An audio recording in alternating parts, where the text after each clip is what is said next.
Hello दोस्तों, स्वागत है एक बार फिर से आप सभी का हमारे YouTube चैनल एसएस इलेक्ट्रिशियन पर। आज की वीडियो में हम आपको एक डिजिटल एसी क्लैंप मीटर के बारे में बताने जा रहे हैं। ये जो हमारा डिजिटल एसी क्लैंप मीटर है, इसको किस प्रकार से ऑपरेट किया जाएगा, किस प्रकार से इसको चलाया जाएगा, इसके बारे में हम आपको प्रैक्टिकली नॉलेज देंगे। लेकिन उसके पहले हम आपको बता देते हैं कि इस special digital AC clamp meter में कौन कौन सा फंक्शन है, इसके द्वारा हम क्या क्या चीजें चेक कर सकते हैं और यह किस तरह से एसी फ्रिज टेक्नीशियन के लिए बहुत ही ज्यादा उपयोगी है। तो हम आपको बता दें कि इसमें कौन कौन से फंक्शन है और इसके द्वारा हम क्या क्या चीजें चेक कर सकते हैं। तो सबसे पहले हम फंक्शन के बारे में बताएं तो इसमें हम एसी करंट को चेक कर सकते हैं वायर के ऊपर से ही, यानी कि इस क्लैंप को फंसा करके हम एसी करंट को चेक कर सकते हैं। किसी भी उपकरण के लोड को चेक कर सकते हैं कि वह उपकरण कितना एम्पियर लेकर के चल रहा है। ये सारी चीजें हम इससे चेक कर सकते हैं। अब इसके बाद इसमें दूसरा फंक्शन आता है वोल्टेज का। तो हम इसके द्वारा एसी वोल्टेज और डीसी वोल्टेज दोनों को ही चेक कर सकते हैं। 1000 वोल्टेज तक हम इसको चेकिंग कर सकते हैं, यानी कि वोल्टेज हमारा 0 वोल्ट से लेकर के 1000 वोल्ट तक रहेगा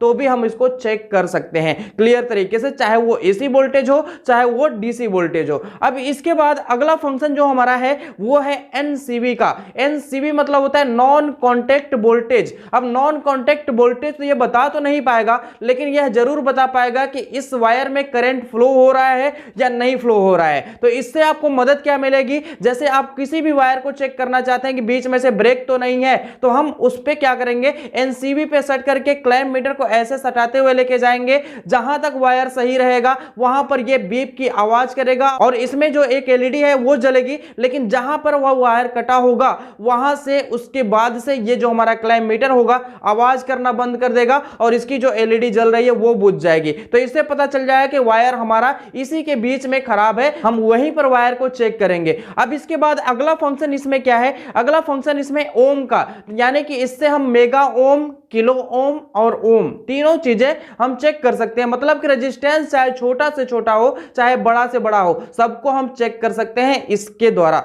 अब इसके बाद इसमें फंक्शन होता है कैपेसिटर का भी, यानी कि कैपेसिटर जब आप एसी रिपेयर करने जाते हैं पता चलता है कि उसका कैपेसिटर खराब है, लेकिन कैपेसिटर को आप चेक नहीं कर पाते, आइडेंटिफाई नहीं कर पाते कि कैपेसिटर ही खराब है या फिर कंप्रेसर ही खराब है, क्यों नहीं चल रहा है। तो ऐसे में दिक्कत होती है, आपको दोनों को आइडेंटिफाई करना पड़ता है। नया कैपेसिटर लगा के आप चेक करते हैं, लेकिन अगर आपके पास ये वाला डिजिटल एसी क्लैंप मीटर है तो आप उस कैपेसिटर की कैपेसिटी को माप सकते हैं, जान सकते हैं कि यह कैपेसिटर वीक हुआ है या फिर उतने का ही है जितना का उस पर लिखा हुआ है। तो इस क्लैंप मीटर के द्वारा आप ये भी जानकारी ले सकते हैं। अब ये जो हमारा क्लैंप मीटर होगा इसके द्वारा हम छोटा से छोटा और बड़ा से बड़ा कैपेसिटर चेक कर सकते हैं। हाँ, यहां तक कि जो पीसीबी में छोटे छोटे कंपोनेंट लगे होते हैं ना, छोटे छोटे कैपेसिटर लगे होते हैं, उसको भी हम इसके द्वारा चेक कर सकते हैं, उसकी वैल्यू को जान सकते हैं कि वह कैपेसिटर कितने वैल्यू का है। जो लोग पीसीबी रिपेयर करते हैं उनके लिए भी ये क्लैंप मीटर बहुत ही खास होने वाला है। अब इसके बाद देखिए एक इसमें फंक्शन होता है कंटिन्यूटी का। तो कंटिन्यूटी का फंक्शन सभी मल्टीमीटर में, सभी क्लैंप मीटर में होता है। तो आप कंटिन्यूटी के बारे में बेहतर तरीके से जानते होंगे कि कंटिन्यूटी से हम किसी भी उपकरण की कंटिन्यूटी चेक कर सकते हैं, किसी भी वायर की कंटिन्यूटी चेक कर सकते हैं, किसी उपकरण को जान सकते हैं उसमें कॉमन क्या है, रनिंग क्या है, स्टार्टिंग क्या है। ये सारी चीजें हम कंटिन्यूटी पर सेट करके जान सकते हैं। अब इसके बाद एक फंक्शन और आता है डायोड टेस्टिंग मोड। किसी किसी एम्पियर मीटर में, किसी किसी क्लैंप मीटर में आप देखे होंगे, किसी किसी मल्टीमीटर में आप देखे होंगे कि जो हमारा कंटिन्यूटी मोड होता है वही डायोड टेस्टिंग मोड होता है। लेकिन इसमें अलग चीज है, एक जो हमारा कंटिन्यूटी मोड है उस पर अगर आप डायोड को चेक करेंगे तो नहीं चेक कर पाएंगे। डायोड पे सेट करके तब आप डायोड को चेक करेंगे तो चेक कर पाएंगे। कंटिन्यूटी पे सेट करके आप कम ओम के प्रतिरोध को चेक कर सकते हैं। तो इस तरह से इसमें फंक्शन दिया गया है। तो अब इसके बाद हम आपको बताते हैं कि इसके बाद आप क्या इससे चेक कर सकते हैं। तो इसके बाद यहां पर हर्टेज लिखा हुआ है, यानी कि HZ जो हमारी फ्रीक्वेंसी होती है, सप्लाई फ्रीक्वेंसी, उसको भी हम चेक कर सकते हैं कि सप्लाई फ्रीक्वेंसी 50 हर्ट पूरा प्योर है या नहीं है। तो उस चीज को भी हम इस क्लैंप मीटर के द्वारा चेक कर सकते हैं। अब इसके बाद अगला फंक्शन हमारा है सेंटीग्रेड और डिग्री फ़ारेनहाइट, यानी कि डिग्री सेंटीग्रेड, डिग्री फ़ारेनहाइट। इसका मतलब आप समझ गए होंगे कि इसके द्वारा हम तापमान की टेस्टिंग भी कर सकते हैं कि कितना तापमान इस चीज का है। यानी कि अगर मान लीजिए किसी भी बोतल में पानी रखा गया है या फिर किसी भी ग्लास में पानी रखा गया है, उसके तापमान को भी हम चेक कर सकते हैं। या फिर जो लोग एसी फ्रिज रिपेयर कर रहे हैं वो फ्रिज कूलिंग कर रही है कि नहीं कर रही है, एसी कूलिंग कर रही है कि नहीं कर रही है, इस क्लैंप मीटर के द्वारा हम चेक कर सकते हैं। तो ये इतना बेहतरीन क्लैंप मीटर है, इसके द्वारा आप कोई भी चीजें चेक कर सकते हैं। तो अगर आप ये वाला क्लैंप मीटर ले लिए ना, तो आपको और भी कोई क्लैंप मीटर, कोई भी मल्टीमीटर लेने की जरूरत नहीं पड़ेगी। ना तो टेम्परेचर मीटर लेने की जरूरत पड़ेगी, ना तो कैपेसिटर मीटर लेने की जरूरत पड़ेगी, और ना ही वोल्टेज चेक करने के लिए कोई भी मीटर लेना पड़ेगा। यानी कि यह एक कॉम्बो पैक है, सभी चीजों को चेक करने वाला यह क्लैंप मीटर है। हम इसकी विशेषताओं के बारे में आगे भी चर्चा करेंगे। हम यहां पर आपको बिल्कुल प्रैक्टिकली करके दिखाएंगे कि कैसे सभी फंक्शन काम करेंगे और कैसे सभी फंक्शनों के द्वारा जो हमारे कंपोनेंट हैं उनको कैसे चेक किया जाएगा। तो चलिए हम आपको प्रैक्टिकली दिखा देते हैं। इसका लिंक आपको डिस्क्रिप्शन में मिल जाएगा, आप वहां पर जाकर के इस क्लैंप मीटर को परचेज कर सकते हैं। तो चलिए हम आपको प्रैक्टिकली दिखा देते हैं कि ये एसी क्लैंप मीटर किस प्रकार से वर्क करता है। तो आ चुके हैं हम अपने प्रैक्टिकल प्लेटफॉर्म पे। तो यहां पर आप देख सकते हैं ये हमारा है डिजिटल एसी क्लैंप मीटर। इसका अगर मॉडल नंबर की बात करें तो यहां पर लिखा गया है CM2070FT एसी क्लैंप मीटर। तो ये इसका मॉडल नंबर है। आप इसी मॉडल नंबर को सर्च करके भी मंगा सकते हैं, या फिर मैं डिस्क्रिप्शन में इसका लिंक दे दूंगा, आप वहां से भी परचेज कर सकते हैं। तो चलिए हम आपको एक एक फंक्शन के बारे में आपको समझाते हैं कि किस प्रकार से क्या चीजें चेक करना है। सबसे पहले इसमें देखिए फंक्शन जो है वो है ऑफ का, यानी कि यहां पर जो हमारा डिजिटल एसी क्लैंप मीटर रहेगा वो बिल्कुल ऑफ रहेगा, डिस्प्ले पर कुछ भी शो नहीं कर रहा है, देख सकते हैं। अब इसके बाद जो हमारा अगला फंक्शन है वो है एम्पियर का, और एम्पियर लिखने के बाद यहां पर इस तरह से सिंबल बनाया गया है, साइन वेव का सिंबल बनाया गया। तो साइन वेव का सिंबल बनाने का मतलब कि यह एसी को डिनोट करता है। इसका मतलब कि इससे हम एसी एम्पियर को चेक कर सकते हैं। अब एसी एम्पियर को चेक करने के लिए आपको प्रोब लगाने की जरूरत नहीं है, आप केवल इस क्लैंप के द्वारा एसी एम्पियर को चेक कर सकते हैं। अब कैसे चेक करना है हम आपको बता देते हैं। जैसे हमारे पास एक कंप्रेसर है, इस कंप्रेसर में हम सप्लाई देंगे और सप्लाई देने के बाद देखेंगे कि यह कितना एम्पियर लेकर के चल रहा है। तो सप्लाई देने के लिए हमारे पास ये दो वायर होने चाहिए। तो यहां पर आप देख सकते हैं एक हमने जुगाड़ बनाया हुआ है, हालांकि जुगाड़ इसको डायरेक्ट स्टार्ट करने वाला है, लेकिन हम इसको रिले ओएलपी लगाकर भी हम स्टार्ट कर सकते हैं। तो चलिए हम रिले ओएलपी लगा करके स्टार्ट करते हैं। इसमें रिले ओएलपी पहले से ऑलरेडी लगा हुआ है, तो हम बस इन दोनों वायरों को लगा देते हैं। एक हम ओएलपी में वायर लगा देंगे और एक हम इस कंप्रेसर के साइड में यानी कि रिले में हम वायर लगा देंगे। अब हमें इसको सप्लाई देना पड़ेगा, तो जब हम सप्लाई देंगे तभी हमारा कंप्रेसर ऑन होगा। तो सप्लाई हम एक बोर्ड के द्वारा दे देते हैं और उसी बोर्ड में हम लगा देते हैं अपना क्लैंप मीटर, ताकि हमको पता चल सके कि ये जो हमारा कंप्रेसर है वह कितना एम्पियर लेकर के चल रहा है। तो चलिए हम कैसे एम्पियर को चेक करते हैं वो बता देते हैं। तो एम्पियर को चेक करने के लिए बस आपको कुछ नहीं करना है, एम्पियर पे एक बार सिलेक्टर स्विच को सिलेक्ट कर लेना है, और सिलेक्टर स्विच को सिलेक्ट करने के बाद अब आपको चाहे यहां पे लगा लेना है और चाहे आप जिस बोर्ड के द्वारा उस उपकरण को चला रहे हैं उसी बोर्ड के वायर में भी लगा सकते हैं। जैसे हम इसमें लगा लेते हैं तो भी इसी का लोड बताएगा, क्योंकि इसमें हम और कोई लोड नहीं लगाएंगे, तो केवल एक ही लोड चल रहा है, तो एक ही लोड का एम्पियर ये शो करेगा। तो अब आपको करना क्या है, ये जो हमारा प्लग है इसको लगा लेना है इस सॉकेट में। तो सॉकेट में हमने प्लग को लगा लिया, सॉकेट में हमने प्लग को जैसे ही लगाया, अब यहां पर एम्पियर आप देख सकते हैं अभी कोई भी एम्पियर नहीं बन रहा है, क्योंकि यह जो हमारा कंप्रेसर है अभी चल नहीं रहा है। जब हम कंप्रेसर को चलाएंगे तो यहां पर एम्पियर बनेगा। ब्राइटनेस को थोड़ा सा कम कर देते हैं, ब्राइटनेस बहुत ज्यादा हो गया है, तो देखिए आप क्लियर दिखाई दे रहा होगा आपको। तो यहां पर हमने प्लग को लगा लिया। प्लग को लगाने के बाद अब हम इस स्विच को ऑन करेंगे, और जैसे ही हम स्विच को ऑन करेंगे वैसे ही कंप्रेसर हमारा चालू होगा, और जब कंप्रेसर हमारा चालू होगा तो यहां पर उसका एम्पियर यानी कि वह कितना लोड लेके चल रहा है उसी लोड को एम्पियर में ये प्रदर्शित कर देगा। तो चलिए हम इस स्विच को चालू करते हैं। देखिए हमने इस स्विच को जैसे ही चालू किया वैसे ही यहां पर एम्पियर शो करने लगा, देख सकते हैं आप 0.66 एम्पियर शो कर रहा है। तो यहां पर क्लियर तरीके से आपको दिखाई दे दिया होगा कि कैसे हम किसी भी लोड का एम्पियर चेक करते हैं। तो आई होप आपको एम्पियर चेक करने समझ में आ गया होगा। तो क्लियर तरीके से आपको पता चल गया होगा कि एम्पियर इस क्लैंप मीटर के द्वारा कैसे चेक किया जाएगा। इसी प्रकार से अन्य डिवाइस का भी हम एम्पियर चेक कर सकते हैं। तो आई होप आपको ये समझ में आ गया। हाँ, एक चीज और है, ये जो हमारा क्लैंप मीटर का क्लैंप है ना, इस क्लैंप को केवल एक ही वायर में फंसाना है, दोनों वायर में नहीं फंसाना है। अगर दोनों वायर में फंसाएंगे तो कोई भी एम्पियर शो नहीं करेगा। तो यहां पर हम दोनों वायर में फंसा करके दिखा देते हैं। देखिए हम दोनों वायर में फंसा दिए, अब यहां पर देखिए कोई भी एम्पियर ये शो नहीं करेगा, क्लियर तरीके से आप देख सकते हैं। देखिए अब ये कोई भी एम्पियर शो नहीं करेगा, क्योंकि हमने दोनों में फंसा दिया ना, तो इस वजह से ये कोई भी एम्पियर शो नहीं करेगा। तो इस प्रकार से आपको क्लैंप मीटर के द्वारा द्वारा एम्पियर की चेकिंग करना है। तो ये चीज़ क्लियर हो गया होगा। तो ये चीज़ क्लियर हो जाने के बाद अब हम अगले फंक्शन की तरफ बढ़ते हैं। हमारा अगला फंक्शन क्या है? तो हमारा अगला फंक्शन है वोल्टेज चेक करने का।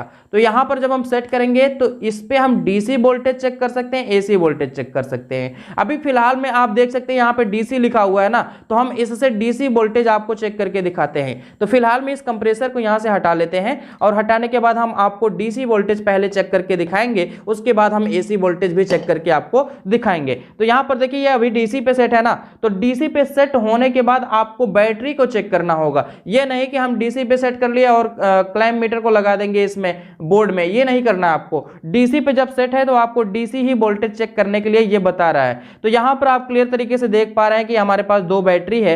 इन दोनों बैटरियों के वोल्टेज को अगर चेक करना है तो ये जो दोनों प्रोब है ना, इन दोनों प्रोब को इसके दोनों टर्मिनलों पे लगाना है। इस प्रकार से देख सकते हैं, इस प्रकार से दोनों टर्मिनलों पे हम लगाएंगे तो ये बैटरी बिल्कुल ही खराब है बैटरी, इस वजह से यहां पर कुछ भी शो नहीं कर रहा है। हम दूसरी बैटरी को चेक करके दिखा देते हैं। ये वाली बैटरी जो है इसको चेक करके दिखा देते हैं। देखिए इसको जब हम चेक करेंगे तो हो सकता है यहाँ पर कुछ वोल्टेज शो करे। तो यहाँ पर आप देख सकते हैं 9.62 वोल्ट यहाँ पर शो कर रहा है। तो क्लियर तरीके से आपको पता चल गया होगा कि डीसी वोल्टेज हम कैसे चेक करते हैं। तो यहाँ पर 9.62 वोल्टेज शो कर रहा है और ये जो बैटरी होती है ये 9 वोल्ट की होती भी है। तो यहाँ पर आप देख सकते हैं 6F22 लिखा हुआ है और उसके बाद 9 वोल्ट लिखा है, फिर लिखा है बैटरी। तो ये बैटरी बिल्कुल ओके है, इसमें किसी भी प्रकार की कोई समस्या नहीं है। लेकिन इस बैटरी में कुछ नहीं बता रहा है। इस बैटरी को हम एक बार और चेक करके दिखा देते हैं। तो यहाँ पर इस बैटरी में कुछ नहीं बता रहा है, तो इसका मतलब ये बैटरी क्या है? खराब है। तो यहाँ पर आप देख सकते हैं इस बैटरी में कुछ नहीं बता रहा है, मिली वोल्ट में शो कर रहा है। तो इसका मतलब कि ये जो 9 वोल्ट की बैटरी है ये बिल्कुल खराब हो चुकी है, बिल्कुल डेड हो चुकी है, इससे हम कोई भी वर्क नहीं कर सकते। तो इसको हम हटा देते हैं साइड में। तो इस तरह से हम बैटरी को चेक कर सकते हैं। तो आई होप आपको बैटरी भी चेक करने समझ में आ गया होगा। अब इसके बाद यहाँ पर जो फंक्शन है एसी का, जो फंक्शन है एसी भी हम वोल्टेज चेक कर सकते हैं। तो अभी ये डीसी पे सेट है ना, तो अगर हम एसी वोल्टेज को चेक करना चाहते हैं तो आपको करना क्या पड़ेगा? ये जो सिलेक्ट वाली बटन है इस बटन को प्रेस करना होगा। तो देख सकते हैं ये एसी वोल्टेज पे अब सेट हो गया। एसी वोल्टेज पे सेट हो जाने के बाद हम एसी वोल्टेज को टेस्ट कर सकते हैं कि एसी वोल्टेज कितना आ रहा है। तो चलिए हमने एसी पे सेट कर लिया। आपको सेलेक्ट वाली बटन दबा करके एसी पे सेट करना है। अब इसके बाद हम इस बोर्ड में सप्लाई चेक करेंगे कि कितना वोल्ट यहाँ पर आ रहा है। तो यहाँ पर देख सकते हैं क्लैंप मीटर में आपको क्लियर तरीके से दिखाई दे रहा होगा। अब हम यहाँ पर इस बोर्ड में चेक कर लेते हैं, इस सॉकेट में चेक कर लेते हैं। कुछ नहीं करना, बस ये दोनों प्रोब यहाँ पे लगा देना है और जैसे ही दोनों प्रोब लगाएंगे यहाँ पर वोल्टेज शो कर देगा। तो यहाँ पर आप क्लियर तरीके से देख पा रहे होंगे 180 वोल्ट के करीब में ये शो कर रहा है। तो इस तरह से हमारा जो वोल्टेज होगा एसी वाला वो भी चेक हो जाएगा। तो आप देख सकते हैं किस प्रकार से हमने एसी वोल्टेज को चेक किया। तो ऐसे ही आपको एसी वोल्टेज चेक करना है। अब इसके बाद जो हमारा अगला फंक्शन है वो है एनसीवी का। ये अगला फंक्शन क्या है? एनसीवी। एनसीवी मतलब होता है नॉन कॉन्टैक्ट वोल्टेज। अब ये वोल्टेज तो नहीं बताएगा, लेकिन ये बता देगा कि इस वायर में वोल्टेज प्रवाहित हो रहा है, इस वायर में धारा प्रवाहित हो रही है। जैसे मान लीजिए कि ये जो हमारा वायर है, यहाँ पर देख सकते हैं ये वायर कंप्रेसर में लगा हुआ है। तो जब ये कंप्रेसर में लगा हुआ है तो अभी इसमें हमने सप्लाई नहीं दिया है, देख रहे हैं ना, अभी हमने इसमें सप्लाई नहीं दिया है। और इसमें हम जैसे ही सप्लाई देंगे वैसे ये टीटी टीटी बजने लगेगा। तो चलिए हम इसमें सप्लाई देके आपको दिखा देते हैं। तो यहाँ पर देख सकते हैं अभी ये नहीं बज रहा है ना, लेकिन जैसे हम सप्लाई देंगे वैसे ये बजने लगेगा। तो यहाँ पर देखिए हमने इसको लगा दिया। लगा देने के बाद अब हम इसको ऑन कर देते हैं। देखिए हमने ऑन किया और यहाँ पर ये बजने लगा। क्लैंप मीटर देख सकते हैं ये आवाज करने लगा, मतलब ये बता रहा है कि इस वायर से अब वोल्टेज होकर के जा रहा है। तो इस प्रकार से अगर कोई भी वायर कटा पिटा हो उसमें फेज की सप्लाई दे करके उसको इस तरह से चेक करते हुए चले जाएंगे। जहां पर भी वो वायर कटा होगा वहां पर ये जो बीप की आवाज है और जो ये रेड कलर का इंडिकेटर है ये बंद हो जाएगा। तो इसका मतलब आपको समझ लेना है कि वायर इसके अंदर से यहीं पर कटा हुआ है। तो इस प्रकार से आप एनसीवी का इस्तेमाल कर सकते हैं। तो आई होप आपको एनसीवी का इस्तेमाल करना समझ में आ गया होगा। चलिए इसको हमने निकाला, वैसे तुरंत ये बंद हो गया क्योंकि अब यहाँ पे वोल्टेज नहीं आ रहा है, इस वजह से ये बंद हो चुका है। तो चलिए अब हम अगले फंक्शन की तरफ बढ़ते हैं। अगला फंक्शन हमारा क्या है, तो यहाँ पर देखिए अगले फंक्शन में हमको चार चीजें दिखाई दे रही हैं। एक तो ओम दिखाई दे रहा है, उसके बाद कैपेसिटर का निशान दिखाई दे रहा है, उसके बाद कंटिन्यूटी का निशान दिखाई दे रहा है, उसके बाद डायोड का निशान दिखाई दे रहा है। तो हम इसको पहले इस पे सेलेक्ट कर लेते हैं। तो देखिए हमने इसको पहले इस पे जब सेलेक्ट किया तो यहाँ पर देखना आपको डिस्प्ले में क्या प्रदर्शित हो रहा है। तो यहाँ पर डिस्प्ले में मेगा ओम प्रदर्शित हो रहा है। तो मेगा ओम प्रदर्शित हो रहा है तो हम इससे हाई रेजिस्टेंस को चेक कर सकते हैं। अब हाई रेजिस्टेंस कैसे चेक करना हम आपको बता देते हैं। यहाँ पर देखिए हमारे पास इसमें कुछ इलेक्ट्रॉनिक कंपोनेंट हैं, इस इलेक्ट्रॉनिक कंपोनेंट को भी हम चेक करना सिखा देते हैं आपको, ताकि आपको कोई कंफ्यूजन ना रह जाए कि किस प्रकार से हम रजिस्टर को चेक करेंगे, किस प्रकार से किस चीज को चेक करेंगे। तो कोई भी कंफ्यूजन हम नहीं रहने देंगे। यहाँ पर देखिए ये रजिस्टर है, इस रजिस्टर में दो रजिस्टर सीरीज में कनेक्ट हैं, यहां पर आप क्लियर तरीके से देख पा रहे होंगे। तो इन दोनों रजिस्टर को हम चेक करते हैं। यहां पर भले ही मेगा ओम है, लेकिन जब आप इसको चेक करेंगे ना तो इसकी वैल्यू जिसमें भी होगी वहां पर ये प्रदर्शित कर देगा ऑटोमेटिकली। तो यहां पर देख सकते हैं ऑटो मोड है ना, इस वजह से ये ऑटोमेटिक प्रदर्शित कर देता है कि कितना ओम का ये रजिस्टर है। तो एक प्रोब हम इस साइड में लगाते हैं, दूसरी प्रोब हम इस साइड में लगाते हैं। तो यहां पर देखिए जितना भी ओम होगा ये प्रदर्शित कर देगा।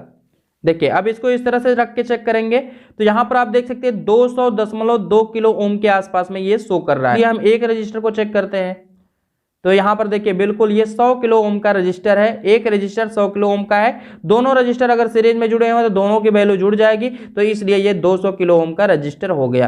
तो इसका मतलब कि अगर ये मेगा ओम पे सेट है तो ये जरूरी नहीं है कि यह किलो ओम के रजिस्टर को ना बता सके या फिर ओम के रजिस्टर को ना बता सके, ये जरूर बताएगा, ये ऑटोमेटिकली उसी पे सेट होकर के बता देगा। तो इस प्रकार से हम रजिस्टर की वैल्यू को चेक कर सकते हैं। अब इसके बाद देखिए जो हमारा अगला फंक्शन है वो है कैपेसिटर का फंक्शन।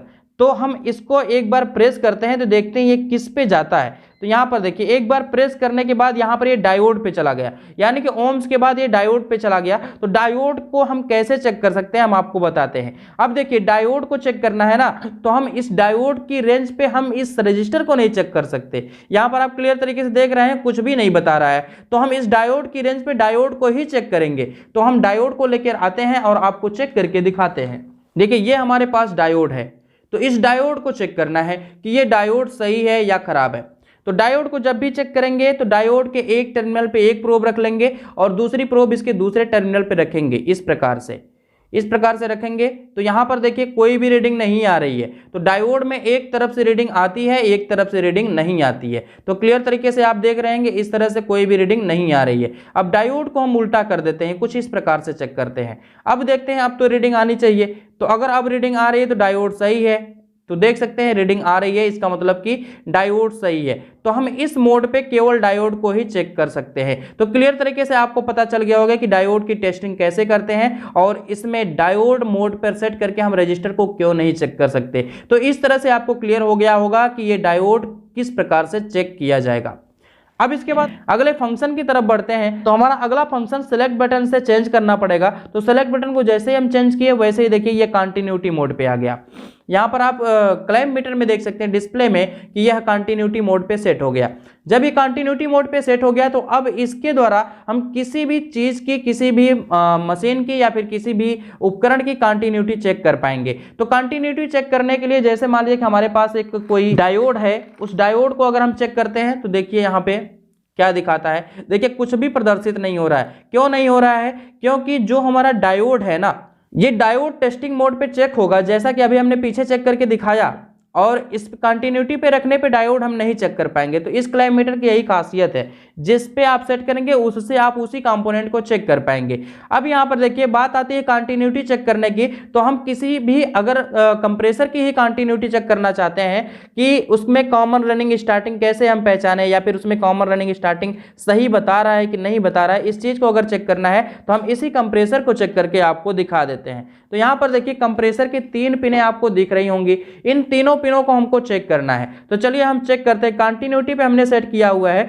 अब हम चेक करते हैं। देखिए ऊपर वाली पिन पे हम एक प्रोब रख लेते हैं और दाहिने वाली साइड में दूसरी प्रोब रख लेते हैं। तो यहाँ पर आप देख सकते हैं 25.5 ओम के करीब में ये दिखा रहा है। अब इसके बाद हम इस प्रोब को यानी कि रेड वाली प्रोब को बाएं साइड में रखते हैं तो यहां पर आप देख सकते हैं 28.6 दिखा रहा है। तो इस तरह से हम कंटिन्यूटी टेस्ट कर लेते हैं। तो एक पे 28 दिखाया, एक पे 25 दिखाया। अब हम इन दोनों पिनों को चेक कर लेते हैं, यानी कि इन दोनों पिनों पर दोनों प्रोब रख लेते हैं। तो अब यहां पर देखिए 52 ओम के करीब में दिखा रहा है, यानी कि दोनों को जोड़ करके दिखा रहा है। इसका मतलब कि ये दोनों पॉइंट जो है वो रनिंग स्टार्टिंग के पॉइंट है और इन दोनों पॉइंट को छोड़ के जो ऊपर वाला पॉइंट है वो कॉमन का पॉइंट है। तो इस प्रकार से हम कंप्रेसर की कंटिन्यूटी भी चेक कर सकते हैं, किसी वायर की कंटिन्यूटी चेक कर सकते हैं, किसी वायर को देख सकते हैं कि ये वायर सही है कि खराब है। तो यहां पर हमने आपको कंटिन्यूटी भी चेक करना बता दिया। अब इसके बाद हम सेलेक्ट वाली बटन को फिर से प्रेस करते हैं। देखिए सेलेक्ट वाली बटन को हमने फिर से प्रेस किया तो यहां पर डिस्प्ले में आप देख सकते हैं यहां पर नैनो फैरड लिख दिया, यानी कि NF। फैरड किसकी कैपेसिटी को बताता है? तो फैरड कैपेसिटर की कैपेसिटी को बताता है। अब यहां पर हमने जब सेट किया तो इसका मतलब कि हम इस पे कैपेसिटर को चेक कर सकते हैं। तो अब हम कैपेसिटर को चेक करना आपको दिखा देते हैं कि कैपेसिटर को कैसे चेक करना है। यहां पर देखिए नैनो फैरड है ना, तो कोई दिक्कत नहीं है, नैनो फैरड में हो चाहे पिको फैरड में है, चाहे ये फैरड में हो, किसी में भी हो, चाहे माइक्रो फैरड में है, आपको बस कैपेसिटर को चेक करना है, वो ऑटोमेटिक रेंज की वजह से उठा लेगा। तो यहां पर देखिए एक कैपेसिटर हमारे पास है, इस कैपेसिटर का हम MFD पावर दिखाते हैं आपको। तो यहां पर देखिए ये कैपेसिटर आपको 4 माइक्रोफैरड का दिखाई दे रहा होगा। 4 माइक्रोफैरड बढ़िया तरीके से क्लियर हो पा रहा है। यहां पर आप देख सकते हैं ये 4 माइक्रोफैरड का कैपेसिटर है। थोड़ा सा हम नजदीक लाने की कोशिश करें। देखिए ये 4 माइक्रोफैरड का कैपेसिटर है। अब इस 4 माइक्रोफैरड के कैपेसिटर को चेक कैसे करना है? बस कुछ नहीं करना है, आपको ये दोनों प्रोब इसके कैपेसिटर के दोनों वायरों पे इस तरह से लगाना है और ये बता देगा कि कितने माइक्रोफैरड का हमारा कैपेसिटर है। तो यहाँ पर आप देख सकते हैं ऑटोमेटिक रेंज सेलेक्ट कर लिया। अब ये माइक्रोफैरड में शो करने लगा 4.094 माइक्रोफैरड। तो हमने अभी आपको दिखाया कि ये 4 माइक्रोफैरड का है। तो यहाँ पर नैनोफैरड में भले ही था, लेकिन जैसे ही हमने प्रोब को लगाया माइक्रोफैरड पे सेट होकर के बता दिया कि ये जो हमारा कैपेसिटर है 4 माइक्रोफैरड इसकी वैल्यू है। अब इसके बाद एक कैपेसिटर हमारे पास और है जो 5 माइक्रोफैरड का, यहां पर आप देख सकते हैं ये 5 माइक्रोफैरड का कैपेसिटर आपको दिखाई दे रहा होगा। अब इस 5 माइक्रोफैरड के कैपेसिटर को चेक कैसे करना है? बस उसी प्रकार से दोनों प्रोब इसके दोनों पिनों पर लगाना है और दोनों पिनों पर लगाते ही यहां पर जितने भी माइक्रोफैरड का कैपेसिटर होगा ये प्रदर्शित कर देगा। तो यहां पर आप क्लियर तरीके से देख पा रहे होंगे कि ये 5 माइक्रोफैरड का कैपेसिटर है और यहां पर प्रदर्शित भी कर रहा है। तो क्लियर तरीके से आपको ये चीजें समझ में आ गई होंगी कि कैपेसिटर को कैसे चेक करना है। तो आई होप आपको कैपेसिटर भी चेक करने समझ में आ गया होगा। अब इसके द्वारा हम जो पीसीबी में कैपेसिटर लगा होता है उसको भी चेक कर सकते हैं। तो उसको भी चेक करके आपको दिखा ही देते हैं। देखिए ये वाला कैपेसिटर जो पीसीबी से बिल्कुल निकला हुआ है। अब ये कैपेसिटर कितनी वैल्यू का है हम आपको पहले दिखाते हैं। देखिए ये कैपेसिटर 63 वोल्ट का है और माइक्रोफैरड इसका दिखाते हैं। तो इसका माइक्रोफैरड है 270 माइक्रोफैरड। देखिए यहाँ पर 270 माइक्रोफैरड का ये हमारा कैपेसिटर है। अब इसकी कैपेसिटर को हम चेक करते हैं। देखिए यहाँ पर दोनों प्रोब लगा लेना है इसकी दोनों पिनों पर। तो यहाँ पर जितने भी माइक्रोफैरड का ये होगा वो यहाँ पर प्रदर्शित कर देगा। तो देखिए यहाँ पर 254.6 माइक्रोफैरड का ये जो हमारा कैपेसिटर है ये प्रदर्शित कर रहा है। तो यहाँ पर लिखा गया है 270, लेकिन यहाँ पर प्रदर्शित कर रहा है 254। इसका मतलब हम कह सकते हैं ये जो हमारा कैपेसिटर है ये वीक हो चुका है, कमजोर हो चुका है। तो इस प्रकार से हम किसी पीसीबी में लगे हुए कैपेसिटर को भी चेक कर सकते हैं। तो आई होप आपको कैपेसिटर भी चेक करने समझ में आ गया होगा। तो अब यहाँ पर फिर से सेलेक्ट वाली बटन को प्रेस करेंगे तो फिर से ये किलो ओम मेगा ओम पे सेलेक्ट हो जाएगा, यानी कि यहाँ पे 4 फंक्शन दिए गए हैं। तो वो चारों फंक्शन बारी बारी से सेलेक्ट वाली बटन को प्रेस करते हुए सेलेक्ट किया जाएगा। अब इसके बाद जो हमारा अगला फंक्शन है वो हर्ट्ज का फंक्शन है। हर्ट्ज किसका मात्रक होता है? तो आप जानते होंगे हर्ट्ज आवृत्ति का मात्रक होता है। अब यहाँ पर जो हमारी सप्लाई फ्रीक्वेंसी आती है ना उसी का मात्रक है ये हर्ट्ज। अब हम हर्ट्ज में चेक करना चाहते हैं किसी भी चीज की फ्रीक्वेंसी को।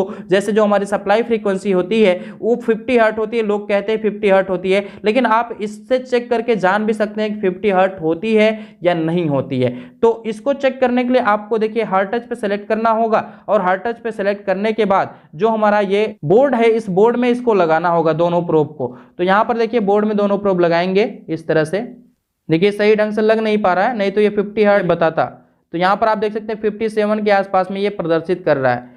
अब इसको हम परसेंटेज में चेक कर सकते हैं। तो यहाँ पर देखिए जो हमारी एच डेड ड्यूटी लिखा गया है, इस पे जब हम प्रेस करेंगे तो ये परसेंटेज में भी बताएगा, तो परसेंटेज में बिल्कुल एक्यूरेट बताएगा। तो यहाँ पर आप देख सकते हैं दोनों प्रोब को इस तरह से लगाना है। तो यहाँ पर आप देख सकते हैं क्लियर तरीके से ये 49 पॉइंट समथिंग बता रहा है, यानी कि 50 हर्ट के करीब में ये शो कर रहा है। तो इस तरह से हमको फ्रीक्वेंसी चेक करना है। फ्रीक्वेंसी थोड़ी बहुत वेरिएशन होता रहता है 3%, इसी वजह से ये सही ढंग से दिखा नहीं पा रहा है। हालांकि 50 हर्ट फ्रीक्वेंसी होती है, आप उसको मान के चलिए। अब इसके बाद जो हमारा अगला सेक्शन है वो है हमारा डिग्री सेंटीग्रेड या डिग्री फ़ारेनहाइट। हम आपको थोड़ा सा नजदीक से दिखाएं तो यहाँ पर आप देख सकते हैं डिग्री सेंटीग्रेड या डिग्री फ़ारेनहाइट यहाँ पर लिखा गया है। तो डिग्री सेंटीग्रेड डिग्री फ़ारेनहाइट पे जब हम सेलेक्ट करेंगे तो यहाँ पर देखिए डिग्री सेंटीग्रेड का सिंबल आ गया। अब इससे हम किसी भी चीज़ के टेम्परेचर को चेक कर सकते हैं। अगर हमको टेम्परेचर चेक करना है तो इसके लिए दूसरी लीड इस क्लैम्प मीटर के द्वारा दी गई होती है। कुछ ऐसी लीड होती है, इस लीड को इसमें लगाना है। तो यहाँ पर आप देख सकते हैं रेड वाले में हमने रेड को लगा लिया और ब्लैक वाले में हमने ब्लैक को लगा लिया। अब यहाँ पर जो हमारा ये लीड है इसमें एक लास्ट में सेंसर दिया गया होता है। यहाँ पर आप देख सकते हैं ये सेंसर है। तो इस सेंसर को हम जितना गर्म करेंगे ना उतना यहाँ पे टेम्परेचर बढ़ेगा। तो चलिए हम इस सेंसर को गर्म करते हैं अपने हाथ के द्वारा कुछ इस प्रकार से। तो देख सकते हैं जितना भी हम गर्म कर रहे हैं उतना ही टेम्परेचर यहाँ पे बढ़ रहा है, इतना ही टेम्परेचर यहाँ पर बढ़ता हुआ आपको दिखाई दे रहा होगा। तो क्लियर तरीके से आपको सेंसर भी चेक करना समझ में आ गया होगा कैसे हम टेम्परेचर किसी भी चीज़ का चेक करेंगे। तो आई होप आपको यहाँ पर टेम्परेचर भी चेक करना समझ में आ रहा होगा। अब इसको हम डिग्री फ़ारेनहाइट में भी चेक कर सकते हैं। अगर फ़ारेनहाइट में चेक करना है तो कैसे चेक करेंगे, यहाँ पर सेलेक्ट वाली बटन को प्रेस करेंगे तो ये फ़ारेनहाइट में दिखाने लगेगा। तो यहाँ पर आप देख सकते हैं डिग्री फ़ारेनहाइट में शो करने लगा और फिर से सेलेक्ट करेंगे तो डिग्री सेंटीग्रेड में दिखाने लगेगा। अब यहाँ पर हमारे पास R134a गैस है, यहाँ पर आप देख सकते हैं ये गैस है। अब ये गैस कितनी ठंडी होती है हम आपको यहाँ पर चेक करके थोड़ा सा दिखा दें। तो यहाँ पर देखिए इसको हम थोड़ा सा टाइट करते हैं तो गैस यहाँ से निकलने लगेगी और उसके टेम्परेचर को हम चेक करेंगे।